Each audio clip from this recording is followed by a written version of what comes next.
What's up, YouTube of Bad Savages? My name is Tom, and today I'm gonna react to top 10 weirdest NBA arenas of all time. Also, I have a second channel where you can check out everything about the military. It's in the below the video, so let's jump in. When the Toronto Raptors first joined the NBA in 1995, they needed a place to play. They decided to use the Sky Dome, which is where the Toronto Blue Jays played, and was primarily designed for baseball, and was also used for football as well. The stadium opened in 1989, so it was pretty new at the time. Inside, there was a retractable roof, and the capacity for a baseball game was just over 49,000. For basketball, you don't need nearly as much space, so the way a basketball court looked inside was pretty... Wow, it looks so weird when it's so, the field is so, like compressed. And also, like, the basketball field is, like, located there. I always thought that basketball has more fans than baseball fans, right?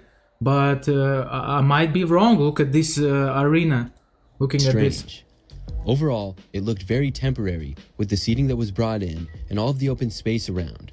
They did have a scoreboard that would hang over the basketball court, but if you sat in the upper deck, it would be much higher than a typical basketball arena. It must have been a very strange view of the game. This was a good plan by the Raptors though. As a new team in the NBA, they struggled the first few seasons, and playing in such a big stadium that was already built for other teams, they were able to sell a larger amount of tickets for cheap. The tickets to the upper deck would sell for about $5. The Raptors ended up playing there for 4 seasons from 1995 to 1998. In 99, they got their own stadium just for them and have been there ever since. Man, this one looks so much better, man.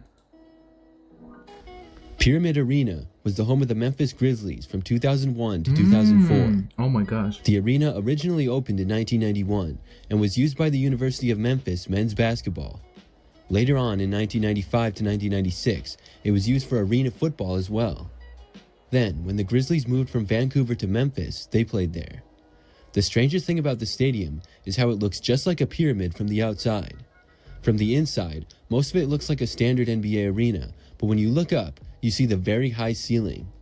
The Grizzlies only played there until 2004, then they got a new stadium, and the University of Memphis moved out at the same time. The stadium was vacant for a while, until it was eventually turned into a Bass Pro Shops. Man, listen, USA has the most amount of arenas in the world, like pyramids, ovals, circles, the sphere. Now in Las Vegas, man, you name it, they have everything. The next stadium is one of the older ones on the list.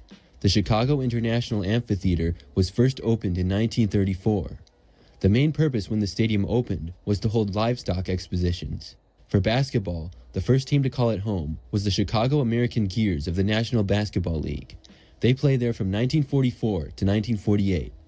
In 1961, the NBA team, the Chicago Packers, played there, but only until 1962, and the Chicago Bulls played there from 1966 to 1967. Okay. A number of other sports teams played there as well, and the most recent was the Loyola men's basketball team from 1987 to 1989.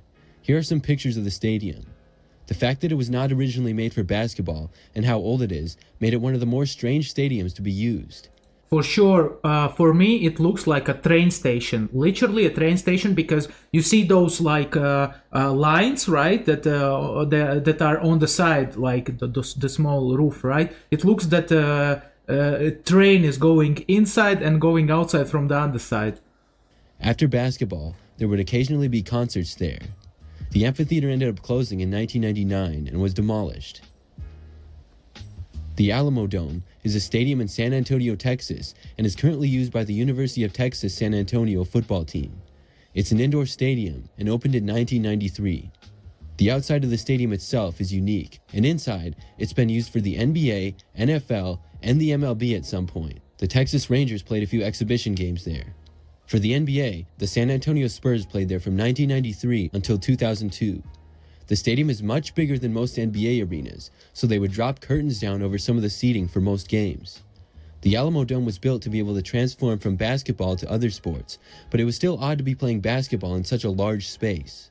Most times an NBA team played in a stadium built for other sports, it was a temporary thing, but the Spurs played there for a whole 10 seasons. Eventually, they got their own arena in 2003, and the Alamo Dome has stayed around and had other sports ever since. The Boston Celtics played basketball at the Boston Garden from 1946 all the way until 1995. The arena was built in 1928, and the Boston Bruins hockey team played there from 28 to 95. I don't know what about you guys, but I feel the atmosphere of this building even through the video, because I don't know why, but it feels so comfortable, you know, like so comfy. I don't know why. Inside the stadium was very interesting looking. The floors were different than most NBA arenas' floors. Another strange thing about the stadium is that it did not have any air conditioning inside. During some hockey games, this would cause fog in the arena because of the ice melting. It would also make some of the basketball games get extremely hot, and they would have to provide oxygen to the players. The way the seating was set up was also very interesting, and the stadium was used for concerts and other events over the years as well. Overall, there were many popular sporting events there, and the arena was very historic. The Detroit Pistons played home games at the Pontiac Silverdome from 1978 to 1988. The Silverdome was mainly used for the Detroit Lions of the NFL. It was a domed stadium with artificial turf, and when the Pistons played there, they had to make some changes. Unfortunately, it looked rather temporary and odd when they did this. If you were sitting in some parts of the stands, it might seem fairly normal, but it didn't take long to realize that it was weird. The stadium opened in 1975 and wasn't used much by sports after 2001 when the Lions moved out. It amazes me how much Americans have invented, how many Americans have...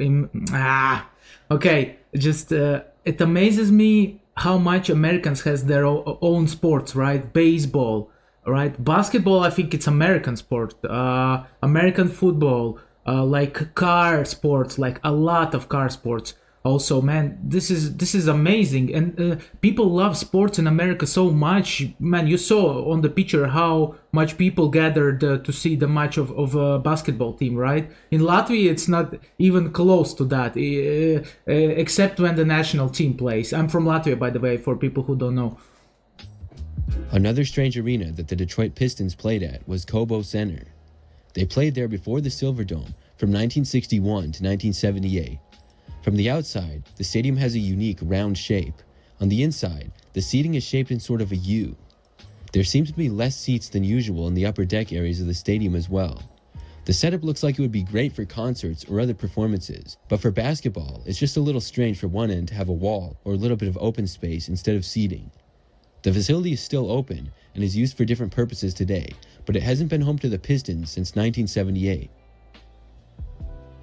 The Indiana State Fairgrounds Coliseum was the home of the Indiana Pacers from 1967 to 1974.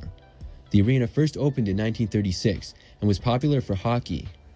When the Pacers used it for basketball, this is what it looked like. Some things that made this arena interesting are the windows behind the seating areas. Occasionally, there was a large open space around the basketball court as well. The capacity was also just 6,800 for basketball games. Even though the Indiana Pacers moved out in 1975, the stadium is still around and used today. It was renovated and is mainly used for college basketball and roller derby. The Seattle Supersonics. Roller derby is another legendary American sport that didn't blow up but still exists, by the way. Guys, check it out if you haven't heard about it. It's very interesting. Were an NBA team from 1967 to 2008. Then they moved to Oklahoma City and became the Thunder. When they were in Seattle from 1994 to 1995, they played at the Tacoma Dome.